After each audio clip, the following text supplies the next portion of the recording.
ilaah wuxuu xusuustay nuux iyo wixii noolaa iyo xoolihii doonidii kula jiray isagii oo dhan oo ilaah dabayl buu dhulka dul mariyey biyihiina way dhimeen ilihii moolka iyo dariishadihii samaduna way owdmeen roobkii samadana waa la joojiyey biyihiina had iyo goorba dhulkay ka noqonayeen oo 150 maalmood dabadood ayaa biyihii dhilmeen oo bishii 7aad maalinteedii 17aad ayay doonidii ku fadhiisatay buuraha Araarad biyihiina way sii dhilmayeen ilaa bisha 10aad bishii 10aad maalinteedii 1aad ayaa buuraha dushoodii la arkay waxaana dhacday in 40 maalmood dabadood nuux furay dariishadii doonidii uu sameeyey oo wuxuu dibadda u diray tuke hor iyo dib buuna u duulayey ilaa intay biyihii ka angegaan dhulka dushiisa dabadeedna wuxuu diray qooley si uu u ogaado bal in biyihii dhulka dushiisa ka yaraadeen iyo in kale laakiin qoolaydii meel ay cagta dhigto ayay weyday kolkaasay nuux xaggiisii ku soo noqotay iyo xaggii doonidii maxaa yeelay biyihii baa dhulka oo dhan dul joogay kolkaasuu gacanta dibadda u bixiyey oo soo qaaday iyadii oo soo geliyey doonidii kolkaasuu 7 maalmood oo kala sugay markaasuu mar kale qoolaydii doonidii ka diray qoollaydiina waxay isagii ku soo noqotay fiidkii oo afkana waxay ku wadatay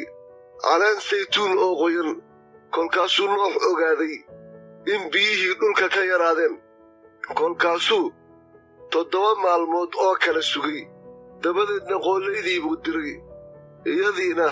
mar dambe kumay soo noqon oo waxaana dhacday sannaddii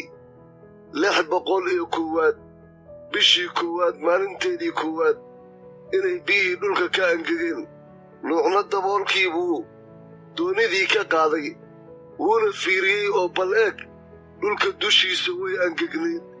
oo bishii 2aad maalinteedii 7aad ayaa dhulka engegay ilaahna nuux buu la hadlay isagoo leh doonida ka baxa adiga iyo naagtaada iyo wiilashaada iyo naagaha wiilashaada ee kula jiraba soo bixi wax kasta oo nool oo kula jooga inta jidh kale oo dhan kuwaas oo ah haadda iyo xoolaha ee waxa dhulka gurguurta oo dhan si ay dhulka ugu bataan oo ay wax badan u dhalaan oo ay dhulka ugu tarmaan nuuxna wuu baxay isagii oo wiilashiisii iyo naagtiisii iyo naagihii wiilashiisa ee la jirayba dugaag kasta iyo wax kastoo gurguurta iyo haad kasta iyo wax alla wixii dhulka ku dhaqdhaqaaqa jinsigoodii ayay doonidii kala soo baxeen nuuxna meel alla bari wuu rabbiga u dhisay xayawaankii daahirka ahaa iyo haaddii daahirka ahaydba intuu wax ka qaaday ayuu allabaryo la gubo ku bixiyey meeshii allabariga dusheeda rabbiguna wuxuu uriyey caraftii udgoonayd kolkaasuu rabbigu iska yidhi qalbigiisa mar dambe dadka aawadiis dhulka uma habaari doono maxaa yeelay malaha qalbiga dadku waa shartan iyo yaraantiisa mar dambana ma aan dili doono wax kasta oo nool sidii aan yeelay intuu dhulku jiro beer abuurid iyo beer goosasho iyo qabow iyo kulayl iyo gu iyo jilaal iyo habeen iyo maalin midnaba ma joogsan doono